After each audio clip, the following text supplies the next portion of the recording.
political analyst Greg Swenson, who joins me from London.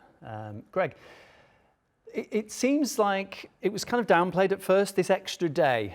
All these key EU figures have stayed on one extra day, but it sounds like what they've been talking about, not only are these important issues, but it sounds like actually they've been planning for several months for what their approach is going to be towards the new President of the United States. I mean, is this more significant than they're letting on?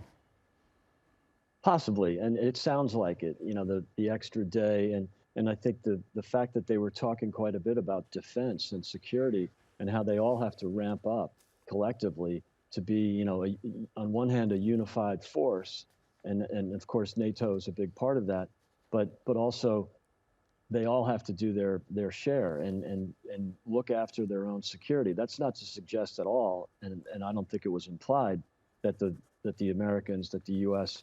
would not be committed to this great alliance that we have in NATO and protecting the West. But I do think it's in everyone's interest, including the United States, to have a very strong Europe, to have a much more robust defense commitment from all the countries in the EU and specifically in NATO. And that way, the U.S., yes, they'll be less dependent on the U.S., but I do think more realistically, the two together, the EU and the U.S. that are spending and increasing defense spending, will be a much more powerful force rather than the old model, which is the U.S. is this powerful military, and the European countries don't really have to worry about it. I don't think that's sensible, and it's not even a fairness thing. It's just it's a defense thing, and also it allows the U.S. to pivot a bit toward Asia, which we've been talking about since the Obama administration. And I think that's sensible because I think, you know, there's a serious threat and adversary in China in the Pacific. So this will, I think it's relatively productive, even though these conferences usually aren't.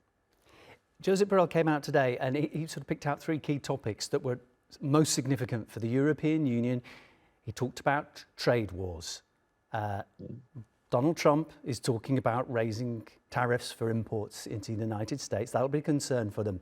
They're strongly in favor of tackling climate change. Donald Trump wants to start drilling again.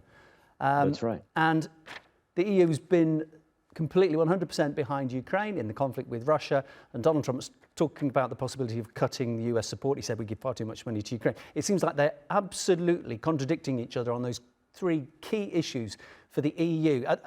Are we looking at basically two opposing forces and they're going to clash on those key issues?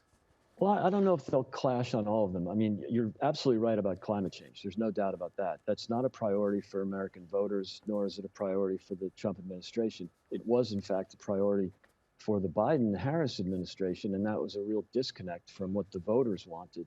And they've done they've actually done a lot of economic harm to the U.S. because of their commitment to climate and alternative energy.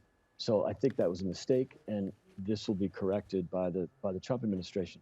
In terms of Ukraine, I think that it would be an exaggeration to say that he will abandon Ukraine. What he wants to do is end the war. And remember, Trump in his first administration was much more serious about Ukraine and Russia than both the Biden-Harris administration as well as the Biden-Obama administration. So when Biden and Obama were sending blankets and MREs to a U.S. airbase in Poland and then trucking them in commercial trucks to Kyiv, they were very afraid of offending Putin. Trump came in and started sending Javelin missiles to the Ukraine. He put sanctions on the Nord Stream 2 pipeline. And then, of course, when Biden came in office as president, he took those sanctions off.